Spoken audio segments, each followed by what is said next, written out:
Hello, this is Drew Landis. I'll be presenting on the Fiat Chrysler Automobiles merger for Management 696. So a little background on the two companies. Chrysler was founded in 1925, really rose to prominence during World War II, taking on a lot of defense contracts, manufacturing tanks, and kind of taking that after the war, really becoming a very strong, profitable company. Um, Overall, though, their history was very up and down. So in the late 70s, they ended up having to take a emergency loan from the U.S. government. At that time, fuel efficiency, their vehicles were not very fuel efficient due to in the oil crisis, caused a lot of issues with their profitability. Lee Iacocca was brought in and famously kind of brought the company back to relevance and profitability. But again, even after a strong early 1990s, the company ended up being bought by Daimler-Benz, really their first merger acquisition. At that time, where they had to join another company. Unfortunately, that only lasted until 2007 when they were sold to a private equity firm due to the poor financial performance of the company. Fiat, on the other hand, they were founded in Italy around 1906. By 1910, were the most profitable, or not most profitable, but the largest company in the country.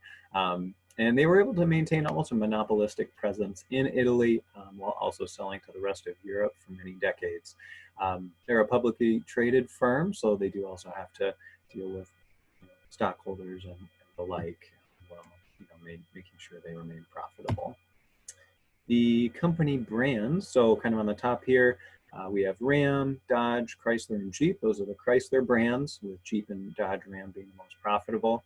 And then on the bottom here, we have the brands for Fiat at the time of the merger. They've since spun off Ferrari, but again, their main brands, Fiat, Alfa Romeo, Maserati, and Fiat. So merger details, the 2008 financial crisis, again, kind of hit Chrysler very hard. Again, they came to the government asking for a loan assistance. Unfortunately, they were denied that loan, but the government did allow them to enter Chapter 11 bankruptcy. They were able to go through a restructuring process where they were able to clear off a lot of their long-term debt obligations. And it was at this time that Fiat entered the picture, gaining a 20% stake and day-to-day management of the company. 55% of the ownership actually went to a UAW benefit trust, which they held until 2014 when Fiat purchased that from them. The US government and Canadian governments did have a stake initially, but they were both eventually paid back. Fiat, Fiat's interest in the merger, felt the companies would be a very strong fit. Chrysler pretty much primarily in North America, Fiat primarily in Europe and a little bit in South America. So good geographic synergy, as well as their vehicle competency. Chrysler very strong with trucks and SUVs, whereas Fiat more on the fuel efficient and smaller cars. So the economies of scale that were generated could be, or were thought to be, very, very large. Some of the advantages, so again, those economies of scope and production, doing what's called product consolidation. So reducing the number of platforms that the firms offered while offering them to a broader market. Toyota and Ford have done similar and gained really huge economies of scale. Finally, in 2014, they were able to merge financial economies, so kind of gain that advantage as well as far as research and development and other activity sharing. Disadvantages, so one main disadvantage, Fiat had to take on an extraordinary amount of debt to make this purchase of Chrysler. It ended up being just over 10.5 billion that they paid for control of the company.